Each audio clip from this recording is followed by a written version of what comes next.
Bharatiya Janata party ने Congress party और विपक्षी दलों को चौंका दिया है, क्योंकि ऐसा चौका लगाया है जिस चौके की बॉल अब दूर तक जाएगी।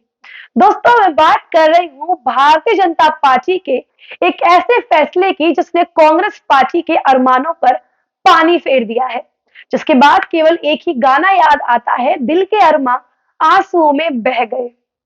दोस्तों, इतनी हैरानी और इतना आश्चर्य और इतना दुख तो विपक्ष को उस दिन भी नहीं हुआ होगा जिस दिन बीजेपी 3 राज्यों में जीत कर सबके सामने खड़ी हुई थी।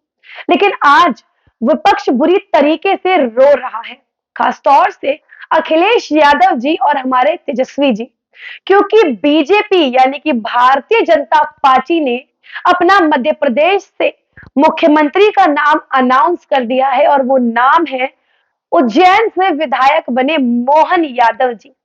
अब ये यादव सुनकर आप सभी समझ गए होंगे कि बीजेपी ने अपना मास्टर स्ट्रोक चल दिया है और बीजेपी ने सारी जितनी भी चाल और जितनी भी कोशिशें कांग्रेस पार्टी के द्वारा विपक्ष के द्वारा की जा रही थी, कास्ट सेंसस की, जातिगत जनगणना की और ये दिखाने की कि बीजेपी पार्टी में पिछड़े वर्ग को जगह नहीं देती है, शीर्ष नेतृत्व पर नहीं लाती है, उस सभी ने अब बीजेपी के इस कदम ने उन सभी के मुंह पर एक ऐसा तमाचा लगाया है जिस तमाचे की आवाज भी नहीं आती। और खासी बात यह है कि बीजेपी ने मोहन यादव जी का जो नाम अनाउंस किया है, वो नाम आज तक जो मुख्यमंत्री के नाम की लिस्ट बनाई गई थी, जिनमें उम्मीदवारों के नाम थे, जिनके बारे में ये अंदाजा लगाया जा रहा था कि ये मुख्यमंत्री बन सकते हैं, उनमें से किसी भी लिस्ट में या किसी भी नाम में मोहन यादव का नाम नहीं था। और बीजेपी ने मोहन यादव का जो नाम अब मुख्यमंत्री पद के लिए सुनिश्चित कर दिया है मध्य प्रदेश में, ये एक बहुत बड़ा मास्टर स्ट्रोक है। दोस्तों, बीजेपी ने ये छत्तीसगढ़ में भी किया। छत्तीसगढ़ में बीजेपी ने रमन सिंह को पद से हटाकर विष्णुदेव सहाय को मुख्यमंत्री पद के नाम के लिए सुनिश्चित कर दिया। और यही अब बीजेपी ने मध्य प्रदेश में किया। मध्य प्रदेश में शिवराज सिंह चौहान को हटाकर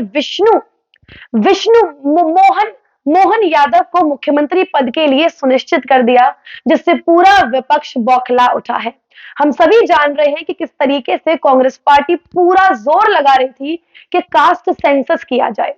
अच्छा, इतना दुख तो कांग्रेस पार्टी को उस दिन भी नहीं हुआ होगा जिस दिन बीजेपी तीनों राज्यों में चुनाव जीती थी, क्योंकि कांग्रेस पार्टी का जो कास्ट सेंसस का और जातिगत जनगणना का जो एक बहुत बड़ा मुद्दा था, वो तभी फेल हो गया था जब इन तीनों राज्यों में, मैं बात कर रही हूँ राजस्थान, छत्तीसगढ़ और मध्य प्रदेश, जब इन तीनों राज्यों में बीजेपी को प्रचंड बहुमत मिली और बीजेपी को जीत हुई। झटका लगा, लेकिन उससे भी बड़ा झटका आज लगा है जब मोहन यादव को मध्य प्रदेश से मुख्यमंत्री पद के लिए तय कर दिया गया है। आप इमेजिन करिए, लोकसभा चुनाव में जब मोहन यादव हरियाणा, उत्तर प्रदेश, बिहार ऐसी जगह पर प्रचार करने जाएंगे तो यादव समुदाय पर कितना बड़ा इंपैक्ट पड़ेगा। जो यादव समुदाय है वो कनेक्ट करेगा मोहन यादव से, क्योंकि आप सभी जानते होंगे जो यादव समुदाय है वो सबसे ज्यादा, जो जनसंख्या में बात करें, उत्तर प्रदेश में और बिहार में तेजस्वी यादव और उत्तर प्रदेश में बात कर रहे हैं अखिलेश यादव की। इन दोनों की रातों की नींद और दिन का चैन बुरी तरीके से उड़ चुका है, क्योंकि आप सभी को पता होगा अब यादव समुदाय पे जो पकड़ थी इन दोनों की, वो पकड़ अब ढीली होती जा रही है। जो यादव समुदाय है वो नाखुश है, वो इतना खुश नहीं है। और इसी बीच जब मोहन यादव का नाम अनाउंस कर दिया तो ये बहुत हैरानी की बात है। और ऐसे में खुद कांग्रेस पार्टी बुरी तरीके से डर गई है और खुद बीजेपी के कार्यकर्ता, बीजेपी में जितने भी लोग आते हैं वो सब खुद हैरान हैं, क्योंकि अभी तक इसका खुलासा नहीं किया गया था और मीडिया परेशान है कि ये हुआ तो हुआ क्या, क्योंकि किसी भी मेन स्ट्रीम मीडिया ने ये नहीं सोचा था कि बीजेपी सीधा मोहन यादव को मुख्यमंत्री पद के लिए जो है सुनिश्चित कर देगी। ये वो मास्टर स्ट्रोक बीजेपी का है जो 2018 में बीजेपी जिससे चूक गई थी। बीजेपी ने पिछले 10 साल का आप रिकॉर्ड उठाइए, पिछड़े वर्ग को पार्टी में जगह दी, विधायक बनाया, एमएलए बनाया, एमपी बनाया, और अब जो ये बड़ा कदम बीजेपी के द्वारा उठाया गया है, ये वाकई में एक बहुत बड़ा मास्टर स्ट्रोक है। और बीजेपी ने कांग्रेस पार्टी और जितने भी क्षेत्र दल थे जो सोच रहे थे कि जातिगत जनगणना से हमारा फायदा होगा, जातिगत जनगणना अब हमारी नैया पार लगाएगी, उन सभी की नैया को डुबो दिया है। और भारतीय जनता पार्टी ने एक बार फिर से ये साबित कर दिया है कि बीजेपी कोई कच्ची खिलाड़ी नहीं है। बीजेपी ऐसे फैसले लेती है जो उसकी पार्टी में भी किसी को भी नहीं पता होते।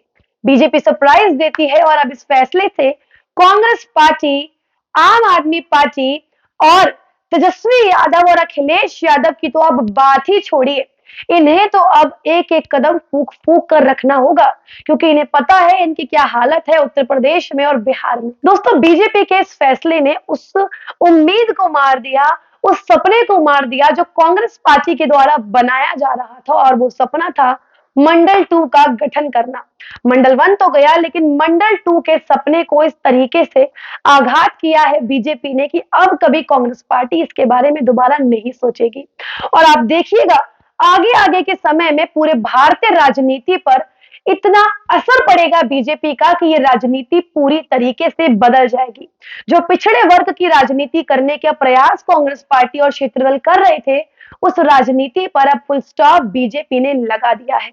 और मोहन यादव को मुख्यमंत्री बनाकर बीजेपी ने यह साबित कर दिया है कि अब सेकंड जनरेशन बीजेपी भारतीयों को दे रहे हैं। क्योंकि अखिलेश यादव की यदि बात करें तो उन्होंने भी ऐसी किसी पार्टी या ऐसे किसी नेता का गठन नहीं किया जो उनके बाद राजनीति को संभाल सके। आरजेडी या जेडीयू की बात करें तो उनकी तरफ से भी तेजस्वी यादव के बाद या लालू प्रसाद यादव के बाद कोई ऐसा नेता नहीं है जो आगे ऐसा हो कि जो उनकी पार्टी की कमान संभाल ले। तो अब ऐसे में बीजेपी ने मोहन यादव को जो मुख्यमंत्री पद के लिए सुनिश्चित कर दिया है, वो भारतीयों को एक तरीके से तोहफा दिया है और पूरे यादव समाज को यह आश्वासन दिया है कि आप ही के समुदाय का, आप ही से मिला जुला एक व्यक्ति आपके लिए तैयार खड़ा है। लेकिन आज के लिए इस वीडियो में इतना ही। मिलते हैं आपसे अगली किसी रिपोर्ट में, अगली अपडेट के साथ। नमस्कार।